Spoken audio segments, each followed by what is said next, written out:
ಅಂದದ ಬೊಂಬೆಗೆ ಗಂಧದ ಶೃಂಗಾರ, ಚಂದದ ಬೊಂಬೆಗೆ ಹೂವಿನ ವಯ್ಯಾರ. ಬಂಗಾರಕ್ಕೆ ಬಂಗಾರದ ಒಡವೆ ಯಾಕೆ ಹೇಳಿ ತಂದನ, ಹೂವಿಗೆ ಹೂವಿನ ಅಲಂಕಾರ ಯಾಕೆ ತಂದನ.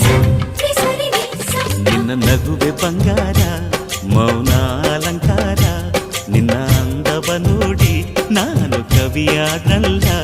ಅಂದಕ್ಕೆ ಅಂದ ತಂದ ತಂದಾನ. ಅಂದದ ಬೊಂಬೆಗೆ ಗಂಧದ ಶೃಂಗಾರ, ಚಂದದ ಬೊಂಬೆಗೆ ಹೂವಿನ ವಯ್ಯಾರ.